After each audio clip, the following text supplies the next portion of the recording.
चल अब चुपचाप चाट के साफ कर मेरे जूतों को। वही लड़का वो शौर्य से कहता। उस लड़के का नाम युगेल था। वो युगेल नाम का लड़का थोड़ा टेढ़ा टाइप लग रहा था और यहाँ पर एक तरीके से दादागिरी झाड़ रहा था। यहाँ पर सभी लोग उससे दूर ही थे। शौर्य वो उस युगेल को देखता, पर यह होटल मेरा नहीं है। मैं उस होटल में बस नॉर्मली खाने आया था। तुम्हारा जूता मेरे प्लेट में खुद आके गिरा है, नहीं कि मैंने उसे उठा कर अपने प्लेट में डाला था, तो गलती मेरी नहीं है। शौर्य उस लड़के से कहता। तुम्हारी जानकारी के लिए बस एक बात बता दो, मैं जहाँ भी पाँव रखता हूँ वो जगह मेरी ही हो जाती है। वो युगेल इस्माइल के साथ कहता। अच्छा तो जो चीज़ें तुम्हारी हैं उसे तुम्हें अपने साथ ले जाना चाहिए, है ना? शौर्य इस्माइल के साथ कहता। ये होटल मैं अपने सर पे लेके थोड़ी घूमूंगा। वो लड़का इस्माइल के साथ कहता। लेकिन अगले ही पल उस लड़के को पीछे से कोई पकड़ लेता। उसके दोनों हाथ किसी ने टाइटली पकड़ लिए थे। कौन है पीछे? वो लड़का पीछे मुड़ते हुए देखता जहाँ पर मैग्रॉन ने उसे टाइटली पकड़ रखा था।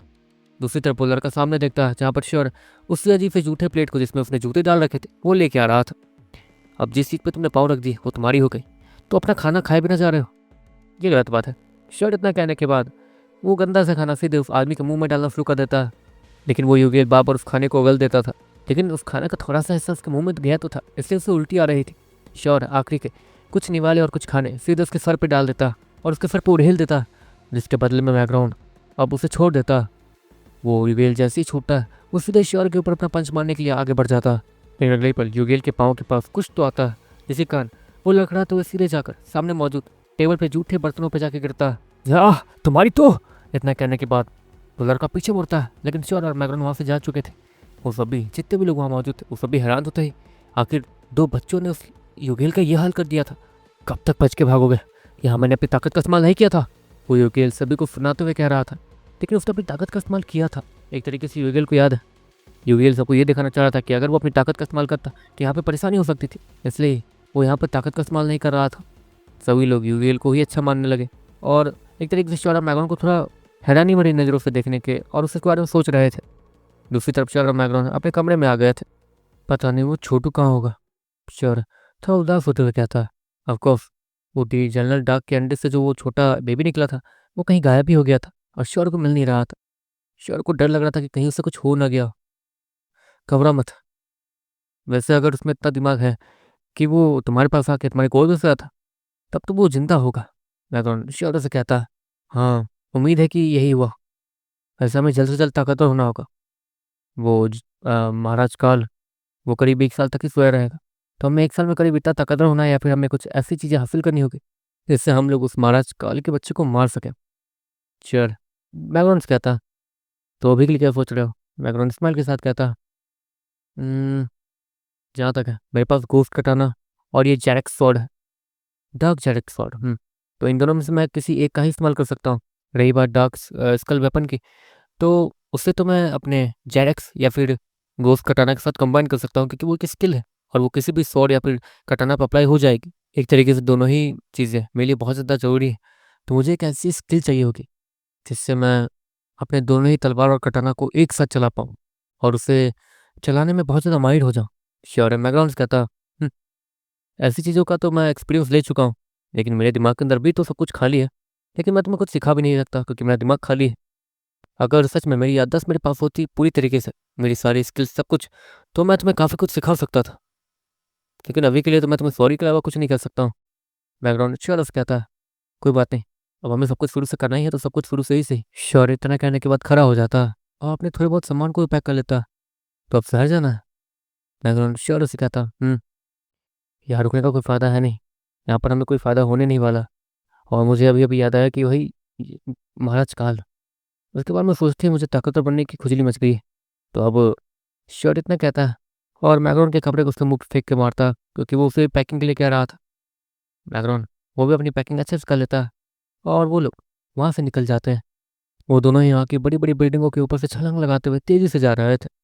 वो लोग वहाँ से जाते हुए अचानक से ही सामने कुछ देखते हैं। वहाँ पर एक बड़ी सी वॉल थी जो कि ट्रांसपेरेंट थी और एक तरीके से प्रोटेक्टिव वॉल थी। एक तरीके से यहाँ मौजूद इंसान उस तरफ मौजूद इंसानों की ताकत से अलग रहेंगे और इन्हें कुछ भी नहीं होगा। ये हुई ना अच्छी बात। यहाँ पर बराबरी से सभी लोग को रखा गया। शौर्य स्माइल के साथ कहता। शौर्य से पहले जितने भी सिटीज़ में गया था वहाँ पर कमज़ोर लोगों को हमेशा या तो घर में रहना होता था या तो रात में ही बाहर आना होता था। जिनके पास नीडो कोर नहीं। लेकिन यहाँ पर जिनके पास नीडो कोर नहीं है और कमजोर कमजोर है, उन्हें अलग से रहने के लिए जगह ही दे दी गई थी। देखते देखते श्योर और मैग्रॉन उसी वॉल के पास पहुंचते हैं। रुको, कौन हो तुम दोनों? बच्चे, यहाँ से चले जाओ। उस वॉल के दूसरी तरफ से दो लोग आगे आते हैं और श्योर और मैग्रॉन से कहते हैं। श्योर और मैग्रॉन दोनों ही अपने बीफ स्टीमर वाला कार्ड निकालते हैं और उस आदमी को दिखाते हैं। वो गार्ड जैसे ही श्योर के उस कार्ड को देखता है, वो तो हैरान दिखने लगता है। तुम लोग मॉन्स्टर सिटी से यहाँ तक आए हो? वो गार्ड हैरान से कहते हैं। वो बीफ स्टीमर कार्ड तभी बनता था जब कोई टूर्नामेंट में टॉप 100 रैंक हासिल कर ले, जिसके बाद ही ये कार्ड बन जाता था। और कौन सी सिटी में किसने टॉप 1, 2, टॉप 10, टॉप 100 कौन सा रैंक हासिल किया है, वो सब कुछ उस कार्ड के अंदर दिखता था। तो एक तरीके से श्योर के कार्ड में 1 star, 2 star, 3 star, 4 star and 5 star city, वो सारे ही टूर्नामेंट एक तरीके से रजिस्टर्ड दिख रहे थे। मतलब श्योर उन सारे टूर्नामेंट्स को खेल के आया। लेकिन ये तो पहले से इतना छोटा है, इसने कौन सी उम्र में आगे बढ़ा और इसने कौन सी उम्र में नीरू को जनरेट किया होगा? वो ताकतवर बीस्ट टेमर वो मन ही मन सोचता। तुम लोग सिटी जाना चाहते हो? वो गार्ड श्योर से कहता। श्योर अपने सर को हाँ मिलाता। तो ठीक है, इस कार को इस वॉल के टच में लाओ। वो गार्ड श्योर से कहता। श्योर अपने उस कार्ड को निकाल कर सीधे उस वॉल के करीब ले जाता। वो ट्रांसपेरेंट वॉल जैसे ही श्योर के कार्ड को टच करती है, वो उसे स्कैन करने लगती है और देखते देखते सामने से एक हल्का सा दरवाज़ा खुलता है। मतलब हल्का सा दरवाज़ा साइज एक वॉल ट्रांसपेरेंट से एक तरीके से इनविजिबल हो जाता है और श्योर और मैग्रॉन अब उस ट्रांसपेरेंट वॉल के उस तरफ जा सकते थे। देखते देखते श्योर और मैग्रॉन इस तरफ आने के बाद उस कार्ड को देखते हैं। वैसे मेरा एक सवाल है, मेरे पास तो ये कार्ड था जो कि सारे 20 टीमों को नहीं मिलता, जो टॉप 10, टॉप 100 करते हैं उन्हें मिलता है। लेकिन जहाँ तक है टॉप 100 करना भी बहुत ज़्यादा मुश्किल है। तो यहाँ पर सभी के पास ये कार्ड होगा नहीं। अगर उस तरफ से कोई यहाँ आना चाहे तो कैसे आएगा? श्योर उस गार्ड से पूछता। तो उसे हमें साबित करना होगा कि वो 20 टीमर है। 20 टीमर्स का कार्ड सिर्फ टॉप 100 वालों को ही मिलता है और ये कार्ड सच में बहुत ज़्यादा रेयर होता है। लेकिन जो निचली सिटी से आए हो उनके पास ये कार्ड हो तो ये यहाँ पर उतना रेयर नहीं माना जाएगा। तुम अपने सिटी में धुरंधर हो गए लेकिन यहाँ नहीं। वो कार्ड श्योर को समझाते हुए कहता। मैं समझ गया। मतलब अगर उस तरफ से कोई टैलेंटेड, मतलब मेरे जैसा, अगर यहाँ आना चाहे उसके पास ये कार्ड नहीं है तो उससे आपको सब कुछ साबित करना होगा, है ना? श्योर उस गार्ड से कंफर्म करते हुए कहता। वो गार्ड अपने सर को हाँ मिलाता। श्योर वो सच में अपने आप को बहुत ज़्यादा लकी मानता कि उसके पास ये कार्ड है, जिसके कारण वो गार्ड एक झटके में ही श्योर को 20 टेमर से आ चुका था और उसे आगे जाने के लिए रास्ता भी दे रहा था। पुराने समय में ऐसा कुछ नहीं है, वरना अगर वहाँ भी ऐसा कुछ होता तो, लेकिन वहाँ पर कबीला है ना, कबीले में तो अगर सभी लोग कबीले में ऐसी एंट्री लेने लगे तब तो पूरा कबीला भर जाएगा और परेशानी हो सकती है। पुराने समय में टैक्स लेने का तरीका ही सबसे ज़्यादा सही है। श्योर है वो मन ही मन सोचता। पुराने समय में ज़्यादातर 20 टेमर्स ही पाए जाते थे। वहाँ पर कोई भी नॉर्मल इंसान बहुत ज़्यादा कम ही पाया जाता था। 20 साल की उम्र के बाद वहाँ पर हर कोई नीड को जनरेट कर ही लेता था। वहाँ पे इतने ज़्यादा टैलेंटेड लोग थे। दूसरी तरफ श्योर और मैग्रॉन धीरे धीरे अब सिटी में एंटर कर चुके थे। वहाँ पर काफ़ी ज़्यादा भीड़ तो नहीं थी। वहाँ पे नॉर्मल लोग अपना घूम फिर रहे थे। सभी लोग 20 टेमर थे और वहाँ पे सभी लोगों की ताकत कमाल की थी। वहाँ पर कोई भी ऐसा नहीं था जो कि टाइटन फ्लो लेवल से नीचे का हो। सभी लोग वहाँ पे टाइटन फ्लो लेवल 1, 2, 3, 4, श्योर को एक आदमी टाइटन फ्लो लेवल 5 तक का दिख गया था। ये तो सड़क पे इतना ज़्यादा ताकतवर लोग घूम रहे हैं, पता नहीं यहाँ के लीडर्स कितने ताकतवर होंगे। श्योर है मन मन सोचता है। मैग्रॉन वो भी ताकतवर लोगों को देखकर ही थोड़ा हैरान हो रहा था। जब मैंने जन्म लिया था पता है, मुझे जन्म से ही ताकतें मिल गई थी। मुझे डैड ने मुझे मेरी ताकत पर घमंड करना नहीं, उसे समझना सिखाया था। लेकिन सच में बात तो असली है कि जब तक हम लोग उस ताकत को अपने दम पे हासिल ना करें तब तक हम उसके बारे में समझ ही नहीं सकते। मुझे तो लगा था कि मैं अपनी सारी ताकत को समझ चुका हूँ, लेकिन अब जब मैं उस ताकत से कहीं ज़्यादा नीचे आ चुका हूँ तो मुझे इन लोगों को देख के भी डर लग रहा। मैग्रॉन उसे ताकत का असली मतलब अब जाके समझ आया था और वो भी श्योर को ये कहता है ताकि वो भी कुछ सीख ले। श्योर वो अपने सर को हाँ मिलाता, जिसके बाद देखते देखते श्योर सामने देखता। लगता है वो हाई रैंक बीस्ट में ऑर्गेनाइजेशन बहुत ज़्यादा दूर है। हमें जहाँ तक है एक स्किल खरीदनी होगी। स्किल खरीदने के लिए हमें 20 टेम्बल्स के मार्केट जाना होगा। जहाँ तक है हर सिटी में मार्केट होते ही हैं जो कि 20 टेम ऑर्गेनाइजेशन से ही होत के जाते हैं और वहाँ पे स्किल भी मिलते होंगे। लेकिन स्किल ऑफिशियल होते हैं। 20 टेमर्स वो 20 टेम ऑर्गेनाइजेशन में ऑफिशियली स्किल्स को बेचते तो हैं, लेकिन वो स्किल्स उतनी कमाल की नहीं होती और हमें सस्ते में मिल जाती है क्योंकि हम लोग 20 टेमर्स हैं। पहले वही चेक कर रहे थे, अगर हमें वहाँ कोई अच्छी स्किल मिल गई तो ठीक है, वरना हम लोग 20 टेमर्स के मार्केट चले जाएंगे। श्योर फिर से स्माइल के साथ कहता और उस 20 टेम ऑर्गेनाइजेशन को देखते रहता। लेकिन उसके बगल में एक और बड़ी बिल्डिंग थी जो कि सच में कमाल की लग रही थी और वो था म्यूजियम। पता नहीं इस म्यूजियम में लोगों को आखिर मिला क्या जो कि इसे इतना बड़ा और इतना सजा दिया। श्योर वो हैरानी से कहता। होगा कुछ पुराना। मैं तो सोच रहा हूँ कि पहले वहीं चलते हैं, वो सच में कमाल का लग रहा। राघव इतना कह रहा था इतने में पीछे से कोई शर और मैगन को पकड़ लेता। शर और मैगन तुरंत ही पीछे मुड़ते हैं। बच्चों, यहाँ क्या कर रहे हो? वो आदमी जो भी था वो शर और मैगन से कहता। शर और मैगन दोनों ही अपने ताकत को अनलीज करते हैं, जिसके बाद उनकी असली ताकत वो सभी के सामने आती है। यकीन नहीं होता तुम दोनों बीस टिम्बर हो। वो आदमी शर और मैगन को छोड़ते हुए कहता। आपको शर और मैगन ने अपनी ताकत को एक तरीके से दबा रखा था अभी तक, लेकिन यहाँ आने के बाद वो लोग अपनी ताकत को अनलीज कर सकते थे, क्योंकि वो भूल गए थे। इसलिए वो सभी को यही लग रहा था कि वो बच्चे 20 टिम्बर्स के बीच में घूम रहे हैं और उन्हें कुछ हो ना जाए। मुझे लगा कि तुम्हें कुछ हो जाएगा, इसलिए मैं ऐसे माफ़ कर दो, लेकिन सच में तुम कमाल के बच्चे होकर न्यूरो को जनरेट कर रखा और इतनी ताकत हुई। वो आदमी हैरानी से इशारे से कहता। वैसे मैंने तुम्हारे बारे में कभी कुछ सुना नहीं है, कौन हो तुम? वो आदमी शर से कहता। मेरा नाम शर है, मैं 5 स्टार सिटी से आया हूँ। शर इस्माइल के साथ कहता। शर, ये नाम कहीं तो सुना। क्या तुम ही वो हो जो कि कुछ समय पहले ये हर सिटी में न्यूज़ पे दिखाया गया था? हाँ वही हो, तुम्हारा चेहरा पहचान लिया मैंने। वो आदमी शर से कहता। और ये मेरा दोस्त है मैग्रॉन। शर इस्माइल के साथ मैग्रॉन की तरफ इशारा करते हुए कहता। वो आदमी मैग्रॉन से भी हाथ मिलाता। तो अब तुम लोग यहाँ आ गए हो तो सबसे पहले 20 टिम ऑर्गेनाइजेशन ही जाओगे क्यों? वो आदमी शर और मैकडॉनल्ड से कहता। जी हाँ, हम तो वहीं जाएंगे ना। शर फिर से स्माइल के साथ कहता।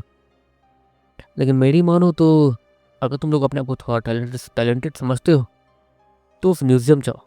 वहाँ पर बहुत सारी प्राचीन स्किल्स बहुत सभी लोगों को मिली है। तुम वहाँ जाकर अगर रिक्वायरमेंट्स पूरा करते हो तो हो सकता है कि वो स्किल्स तुम्हें भी मिल जाए। उनमें से कोई भी स्किल तुम्हें मिल गई तो तुम्हारी तो बल्ले बल्ले हो जाएगी। तुम बच्चे हो तो भाई तुम्हें बहुत कुछ सीखना बाकी है, इसलिए मैं तुम्हें कह रहा हूँ कि पहले उस म्यूज़ियम जाओ तो अच्छा रहेगा। वो आदमी श्योर और मैगन से कहता। प्राचीन स्किल का क्या मतलब? श्योर उस आदमी से कहता।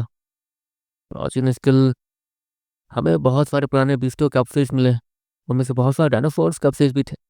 लेकिन आपको उससे डायनासोर्स के बॉडी में नीरोकोर नहीं मिला, क्योंकि उस समय नीरोकोर या फिर उस समय बीस्ट म्यूटेट नहीं हुए थे। लेकिन फिर भी डायनासोर्स के कंकाल और उन बीस्टों के कंकाल जिनके पास पुराने समय के नीरोकोर या फिर बहुत कुछ था, उन सभी को वहीं रखा गया।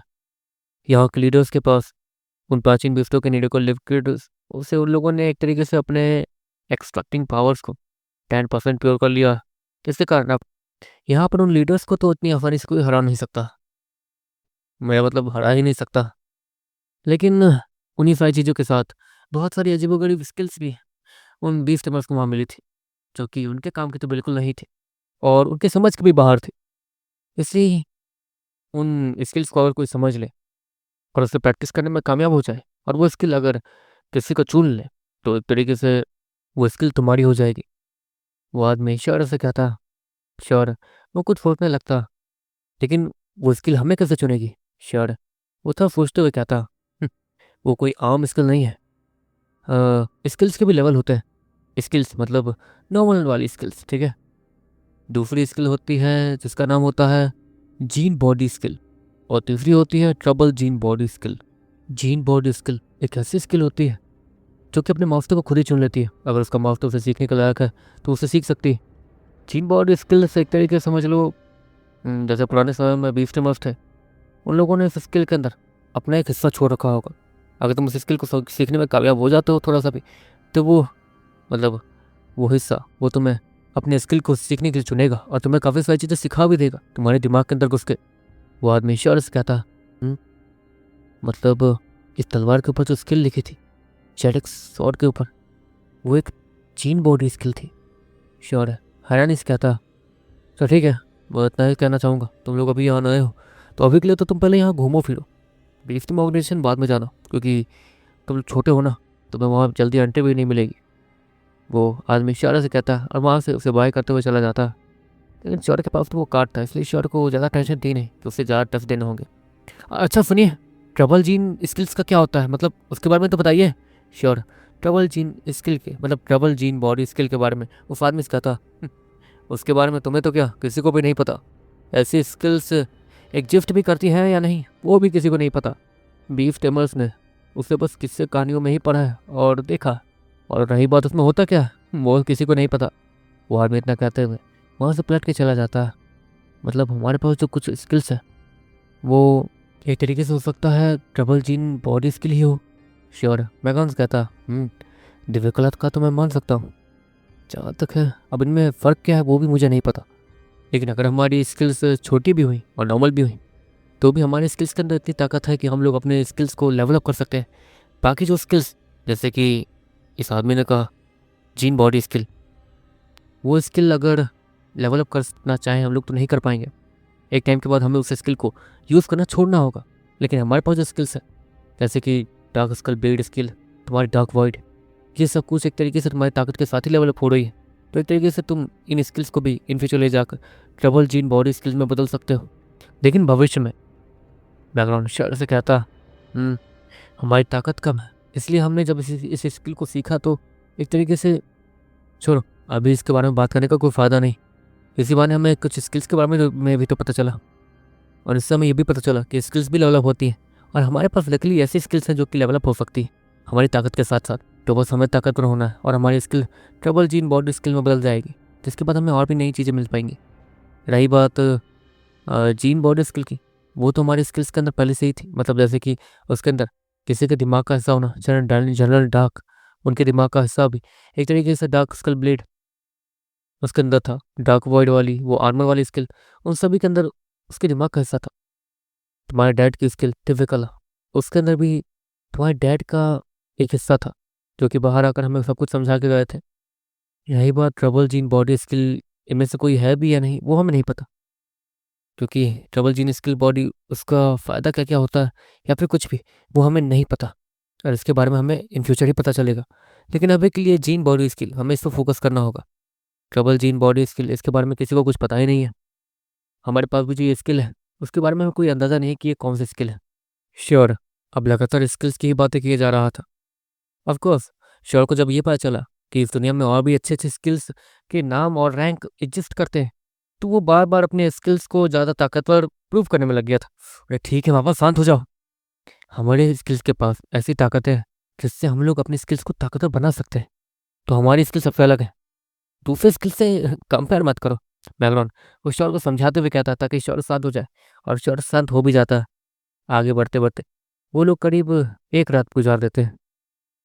यार अब तो मुझे नींद आ रही है। श्योर बैकग्राउंड से कहता, हम लोग काफ़ी देर से ट्रैवल कर रहे हैं, लेकिन भूलो मत आज रात हमें उस गधे, मतलब उस मदद करने वाले का एक काम करना है। बैकग्राउंड श्योर से कहता, लेकिन पहले यहाँ कोई कमरा तो ढूंढ लूँ। श्योर आस पास ढूंढते हुए कहता, वहाँ पर बड़ी बड़ी इमारतें, बड़ी बड़ी बिल्डिंग्स और सब कुछ थे, लेकिन अब उनमें से होटल कौन सा है वो श्योर को नहीं पता था। श्योर धीरे धीरे आगे बढ़ता, हमको यहाँ पे ताकतवर लोग था, ताकतवर आदमी कोई होटल ही क्यों चलाएगा, कोई यहाँ खाना ही क्यों बनाएगा, वगैरह वगैरह बहुत कुछ। हाँ, इन लोगों ने यहाँ पे शेफ वगैरह रख रखे होंगे खाने के लिए, लेकिन यहाँ पर कोई पैसों के लिए काम नहीं करता होगा ज़्यादातर। श्योर समझ चुका था कि यहाँ पर श्योर को परेशानी तो होने वाली है। श्योर एक बिल्डिंग के नीचे जाता और इस बिल्डिंग में एंटर करता। वहाँ पर दरवाजे पे ही एक रिसेप्शनिस्ट बैठी थी, जो कि श्योर को आता हुआ देखती है। हाँ एक्सक्यूज मी सर, वहीं रुक जाइए। वो लड़की श्योर को वहीं रुकने के लिए कहती है। वो अपनी जगह से उठकर श्योर के सामने आती है। सॉरी सर, पर आप यहाँ एंट्री नहीं ले सकते, ये प्राइवेट प्रॉपर्टी है। वो लड़की श्योर से कहती है, अच्छा देखिए हम लोग यहाँ नए हैं और हम लोग एक बीफ टेमर है, क्या हमें यहाँ आसपास कहीं रहने के लिए जगह मिल सकती है। श्योर उस लड़के से कहता, और वो लड़की श्योर को ऊपर से नीचे तक देखती है। आपको अभी अंधेरे का समय था, यहाँ पर कोई था भी नहीं, इसलिए श्योर मैगन यहाँ घूम पा रहे हैं बस। वो बीफ टेमर नहीं है, वो बच्चा नाटक कर रहा है। वो लड़की मन ही मन सोचती है, देखो बच्चे वापस चले जाओ, वरना दिन होने से पहले अगर तुम वापस नहीं गए तो हो सकता है तुम्हें परेशानी हो। वो लड़की स्माइल के साथ उस लड़के से मतलब श्योर से कहती, और वहाँ से पलट के जाकर दोबारा अपनी जगह पर बैठ जाती। देखिए यहाँ पर सिर्फ आप ही मेरे लिए, मतलब मेरे साथ बात करने के लिए, मुझे सच में जरूरी है, मुझे कहीं ठहरने के लिए जगह चाहिए, पैसों की कोई परेशानी है नहीं। श्योर उस लड़की से कहता, लेकिन वो लड़की श्योर की तरफ एक बार मुड़ती है और फिर अपने काम में लग जाती है। वो श्योर पर अब ध्यान भी नहीं दे रही थी। अरे यार, श्योर ने कहते हुए पीछे मुड़ता, अब क्या करें। बैकग्राउंड वो श्योर से कहता, मुझसे क्या पूछ रहे हो। अबे उस बिल्डिंग में लाइट जल रही है, वहाँ चलते हैं। श्योर बैकग्राउंड से फिर से कहता और उस बिल्डिंग की तरफ बढ़ने लगता। उस बिल्डिंग में पहुंचने के बाद श्योर उस बिल्डिंग का दरवाज़ा ढूंढने लगता। श्योर को जब वो दरवाज़ा मिल जाता है जो कि पूरी तरीके से ग्लास का बना हुआ था, वो उसे खोल कर धीरे धीरे एंटर करता। इसलिए भी कोई है क्या। श्योर नॉर्मली कहता, इससे तो शौर्य को कोई जवाब नहीं मिलता, लेकिन एक अजीब सी लाल रंग की रोशनी जो कि लेफर लाइट जैसी थी, वो अचानक से ही शौर्य के सर पे आके पिन हो जाती है और शौर्य को वहाँ थोड़ी गर्मी भी लगने लगती है।